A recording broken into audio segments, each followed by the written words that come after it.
Alright, this is I've been making these decks for like 2 hours on Twitch. Yeah, I've been live for like 2 hours here, and I've been making decks just to show it to you guys. So here they are. These are my top 10 decks to play on the expansion day. And starting with number 10, this is Quest Warlock. So the idea is to complete the quest as soon as possible, get this Underfell Rift, which opens the portal, which summons two random Fell Beasts, and the Fell Beasts are like quite large minions with lots of keywords, very strong, and you can do them for 0 mana because you just need to throw a card into the portal, so that like costs 0 once you open the portal.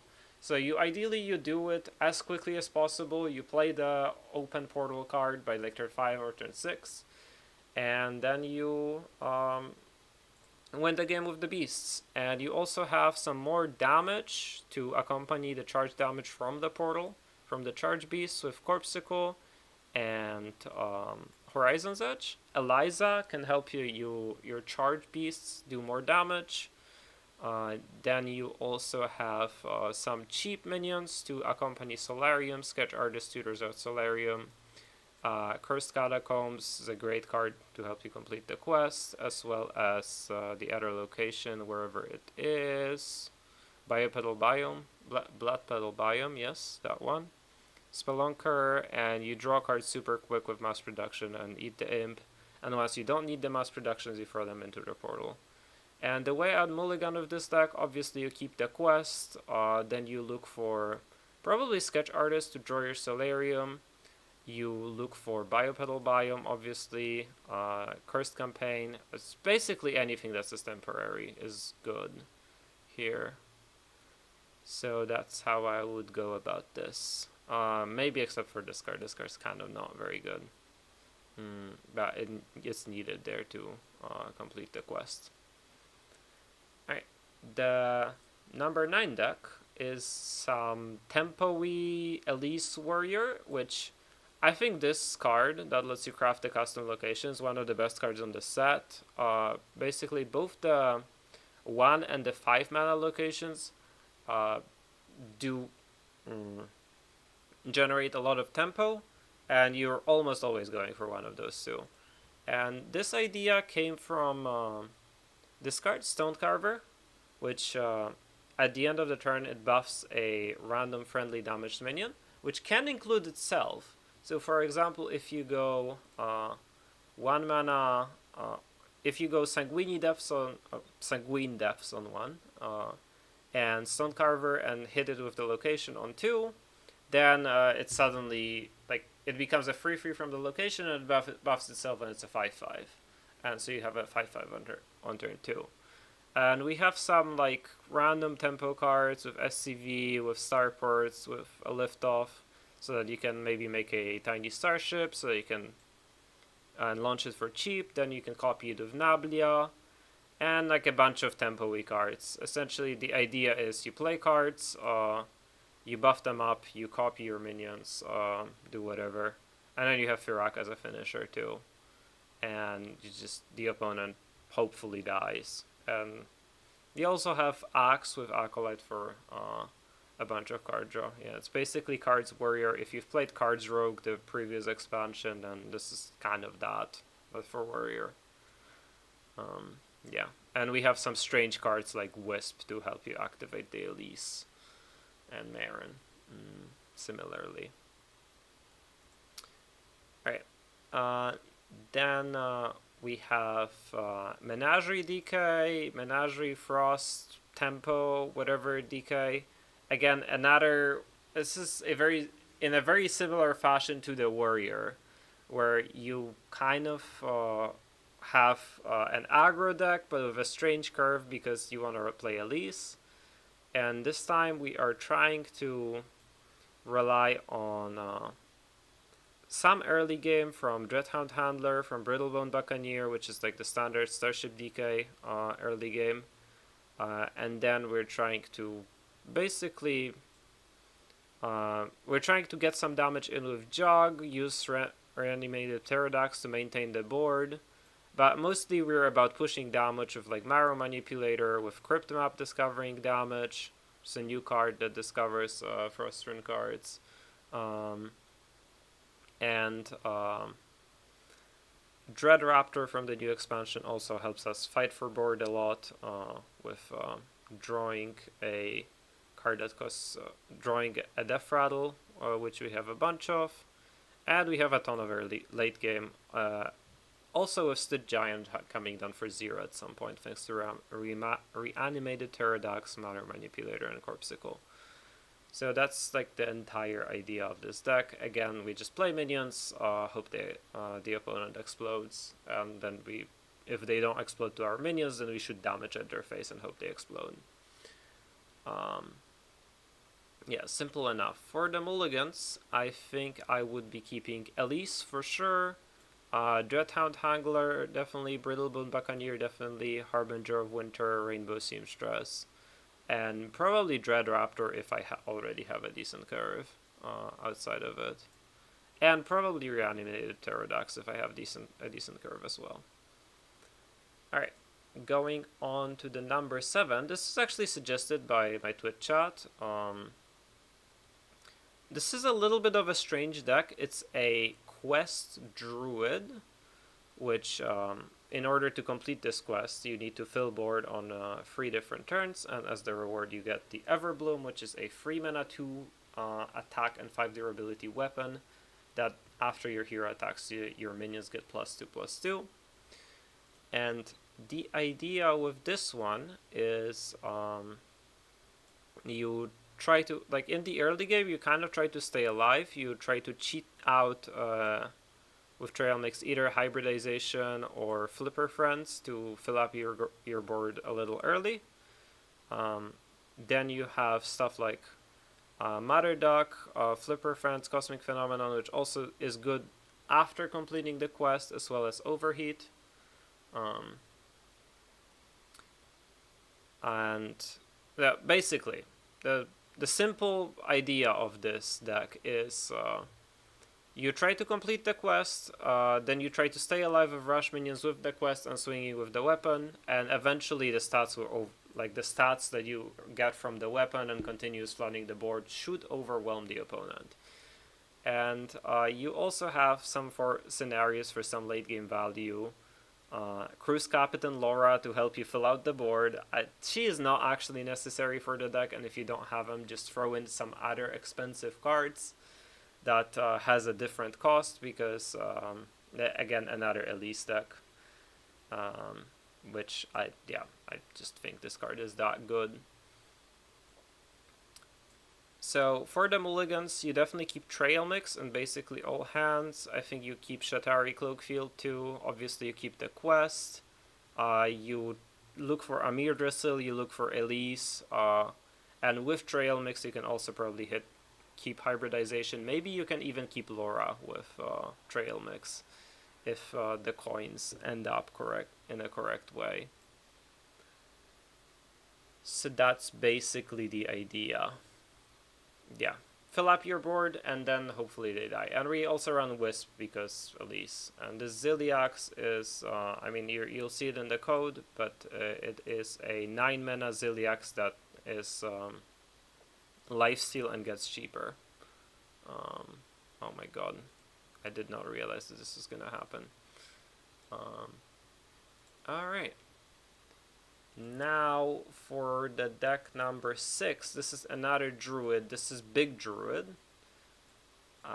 So the idea of this one is very simple. We play Law the Living Legend, which makes your minions cost 5 this game.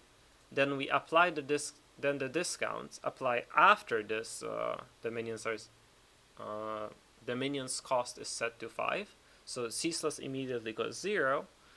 And after we play Law the Living Legend, the next turn we try to play Ceaseless plus Carrier to push 16 face damage, because Ceaseless will make their board empty, which makes the interceptors from Carrier go face. And the rest of the deck is built around just delivering damage to the face or cheating out our low. So we have Story of Barnabas, which is another new card that draws a minion and gives it health and gives us armor. We have Brochure, Angora Brochure. It is a funny name because that card is not actually from Ongoro, which draws us 2 minions, and we only run 5 minions in this deck. One of them might be Troll because it's Elise, but it's Elise. Like, how bad could it be to run her in the deck? She is absolutely crazy, and you can just copy a carrier or something, or buff your board. She's just gotta be good, right? And we also have Reforestation, which is another card to draw minions. And as for Mulligan, you keep cards that basically gain mana and help you draw low. That's just the whole idea, really. There really isn't that much complicated about this deck. Just play low, try to drop low as early as possible, and then try to drop Ceaseless plus carrier, then try to drop another carrier, hope the opponent dies, really. Yeah. Kind of like similar to Dungar Druid. This deck plays in a very similar fashion to Dungar Druid. So now the deck number 5. This is one of the 2 old-ish decks that I have on this list. This is Protos Priest, but the Protos Priest featuring the new cards with Elise the Navigator, of course. I think you might be getting the theme of this, of these decks, where Elise might be the best expansion card, and Resuscitate, to resurrect your Void Rays and your Sentries to give you even more Protoss discounts and more tempo from resurrecting the Void Rays, as well as the 1-drop being Catch of the Day, which is a rush minion so that you don't die and you can kill their board instead. Actually, is and you can also roll a Charger, right? Because this is a free cost minion as well. Yeah. So that is all perfect. And then you just run some cards to make Elise happen, and you try to win with discounting the Mothership and then playing the Mothership, obviously. Yeah. Not that many new cards in this, but the new cards really make it quite a bit better. And this deck has never been that popular, so if you haven't played it before, give it a shot. Alright, going off to the number 4 deck. This is one of my favorite all-time decks in Hearthstone, and again, another slightly old deck, but definitely a one that brings a lot of joy. This is Discover Hunter, where the main idea is still to find Exarch Nael, play her, discover a lot of cards, discount your alien encounters all the way down to 0, try to copy them with Rangari Scout and Tidepool Pupil, which is the old idea, but this time it is supported by Supreme Dynamancy, which can buff all of your alien encounter tokens by +2/+2 if they ever stay on the board.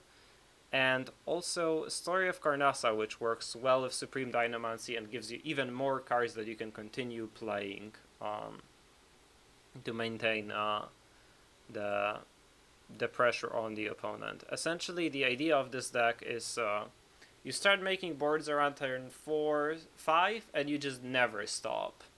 And finally, we also have the final new card, Niri of the Crater, which can be used with either Mixologist or Grifta to either give your boards a lot of HP with the Mixologist potion, or just to roll deal 6 from Grifta and just shoot a lot of deal 6 at the opponent's face in order to win.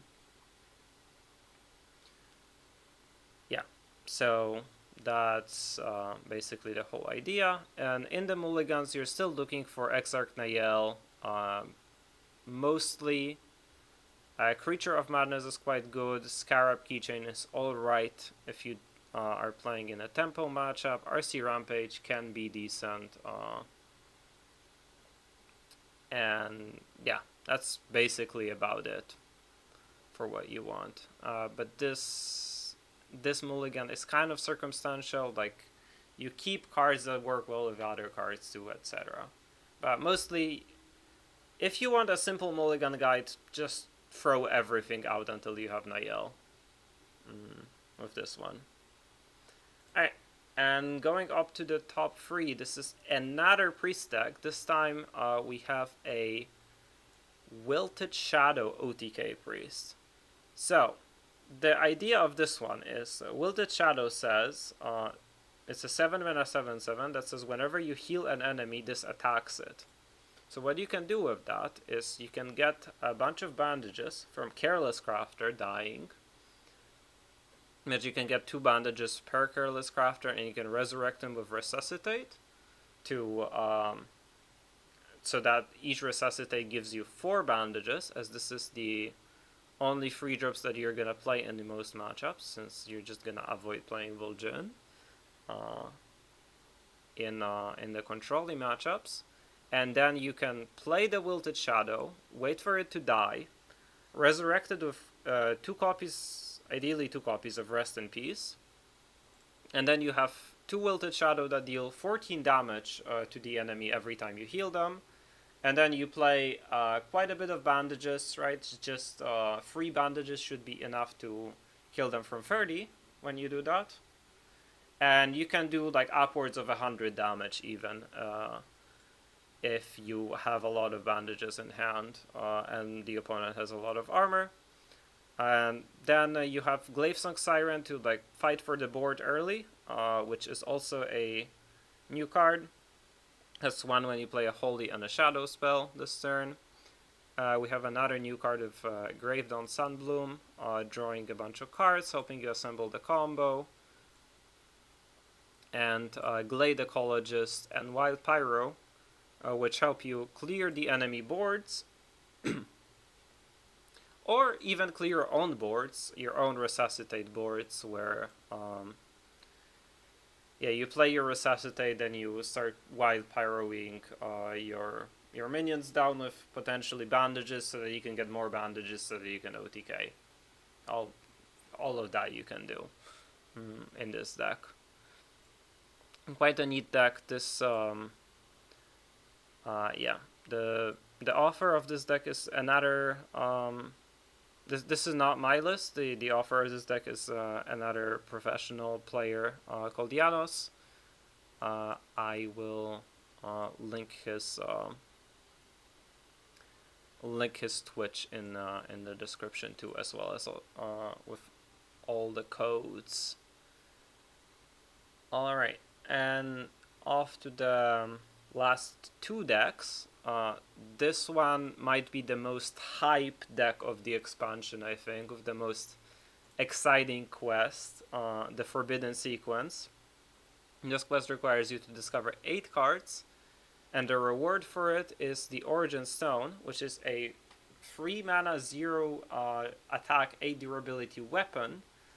After you discover a card, displays the other options. So basically, let's say you play Primordial Glyph and you pick 1 card, then this weapon will play both the other spells that you didn't pick, and you will lose 1 durability, so you get to do that effect 8 times. In order to complete the quests, we play Tight Pulse and Pocket Dimension, which mass discover spells. And both of those cards are keeps in the mulligan. We also have Tidepool Pupil and Card Grader to find those Card Grader to find those cards, Tidepool Pupil to copy the cards that you really want. Then you have Story of the Waygate to discount all of the discover cards. A little bit of utility discover, Scrappy Scavenger, Sparkle Life. Hidden objects to be annoying with all of the secrets. And then if the quest does not happen to win the game, then you have the APM combo of Exarch Hataru, which lets you keep discovering spells and reduces their cost.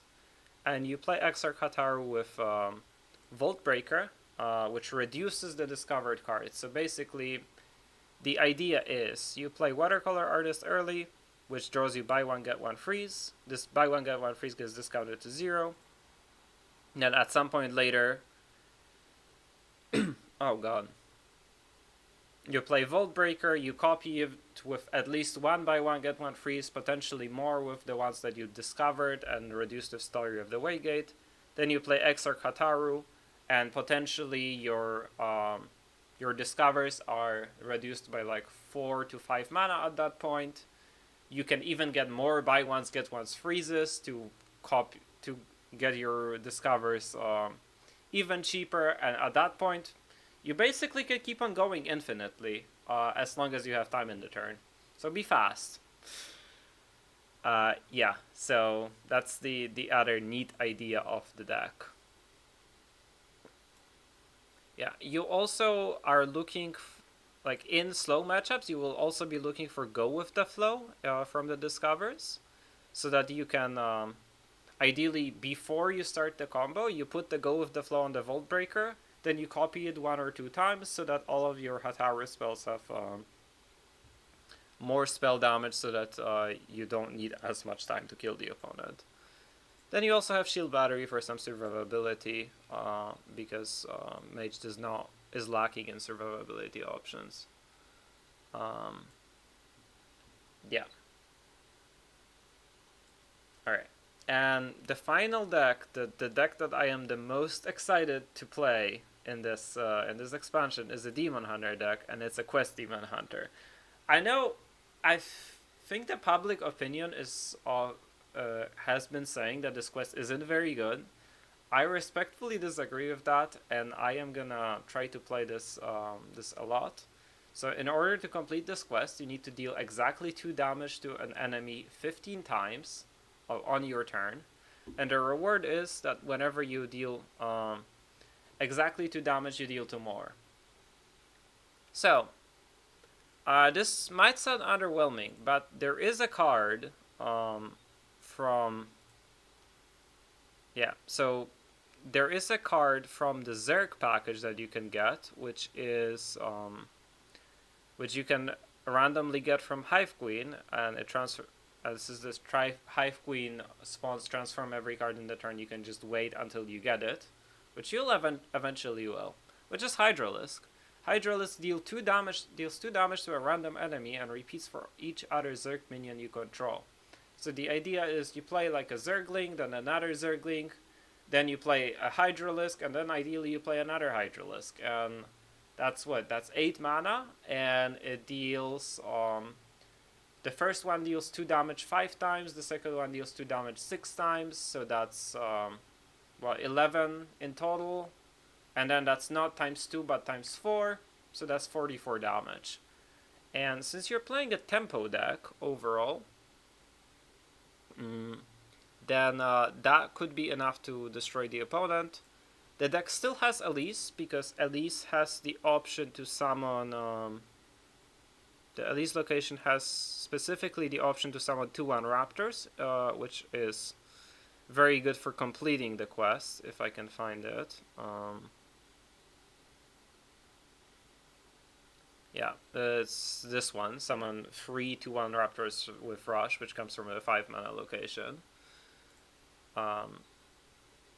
Then we have new cards with Infestation, which gives you little spells that help you complete your quest, and the other card being Insect Claw, which also helps you complete the quest. Some of the old cards as well, with Hot Coals, which if the opponent is aggressive, it helps you complete the quest even faster, or if the opponent is playing Control Death Knight and they're playing a bunch of leeches, that also helps you complete the quest very fast. Then you have some combos with Creep Tumor and Zergling, which also helps you complete the quest. And Lurker, with all of that, helps you complete the quest even faster. Basically, this deck is all about dealing exactly 2 damage to things. Then you have Insidious to top this deck out, which makes a 2 damage AoE. Yeah, you get the idea. A little bit of survivability with Red Card and with Zilliax, which Zilliax is mostly in the deck for Elise reasons, so that the condition on Elise can be met. Alright, that's my top 10. I hope you guys enjoy the expansion, which is launching tomorrow at what uh, on the 8th of July at 6 p.m. I think Central European Summer Time. So I will be streaming then. Definitely make sure to catch me. And I wish you the wonderful visit in the lost city of Angoro. Thank you so much. Yeah. Bye.